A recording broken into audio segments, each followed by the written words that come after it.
Welcome to Beyond the Spire, a podcast of the Save Our Sacred Sons project here in Preston at the Catholic Shrine of St. Walburg, supported by the National Lottery. In each episode, we go beyond what you see from the street. We explore the story and the sound of Gregorian chant, the Church's own voice, so that this treasure of faith and culture is not just preserved, but lived and loved again. I am Canon Cristofoli. Whether you're a musician, a member of a parish choir, or simply someone curious about the Catholic faith heritage, you came to the right place. Let's begin. Hello, Canon. I'm Hello. delighted to welcome you again. It's my pleasure, really. Can you remind us what came at the golden ages of the monastic life? Maybe a little talk about Cluny? Yes. Oh, Cluny. Cluny is a dream of every historian and liturgist. Because Cluny is, yes, you say golden age, and I think it's very well deserved. The reform in Cluny had an influence through all the foundations of Cluny all over all Europe. And they developed a constant worship because there were so many monks. And they developed a very transcendent liturgy and inherited all this Gregorian tradition and Gregorian reform with a very Roman spirit. And yes, the liturgy in Cluny was heaven on earth for sure. And how long did Cluny cover the centuries? Cluny, after a donation of the Duke of Aquitaine, started with a small foundation and grew up very quickly. Had a lot of foundations over Europe. It was in the 10th century? Yes, exactly. And they had abbots from Cluny who were elevated to the Roman seat. So their influence was very consequent, very important over the late Middle Age. And then, unfortunately, it started to decline a bit. And at the time of the French Revolution, it was not as important as it was before. So when was the best time to be a Clunisian monk? I think I would situate this golden age at Cluny between the 12th and 13th century, precisely under the pontificate of Innocent III. Just after the innovation, the major innovation in notation from the Benedictine monk Guido d'Arezzo, the staff.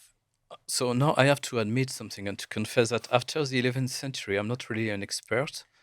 And would you have something to tell us a bit about the evolution and development of Gregorian after this period of science, how it became more structured and more readable for someone who was not a monk?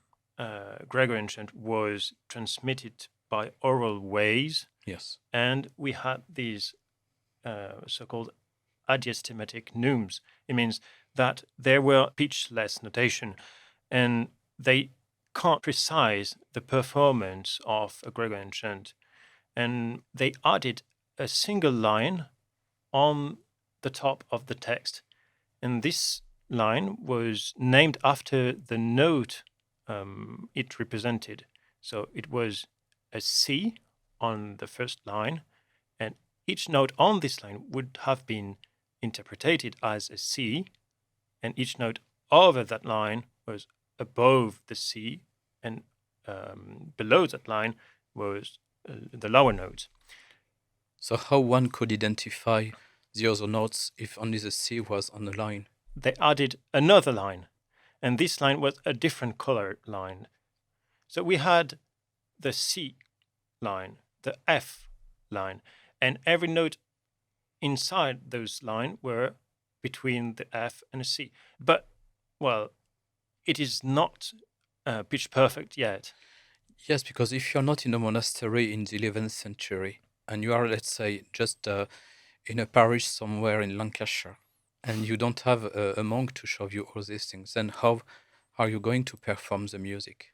Guido d'Arezzo added the whole four lines in a just single staff. On the C line, it was a C. Just under that line, it was a B. But under that B, there were a line, the A line. And each note was noted like that.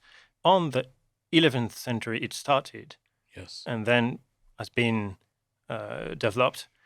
Can we say that the notation of Guido d'Arezzo is a major innovation leading to performance of Gregorian in more parishes with a more exact transmission, or it was already very well transmitted before that? So we can say that it was very well transmitted, but in an oral way. Yes. When we transmit something by an oral way, the ear or the people receiving it can slightly change what they heard.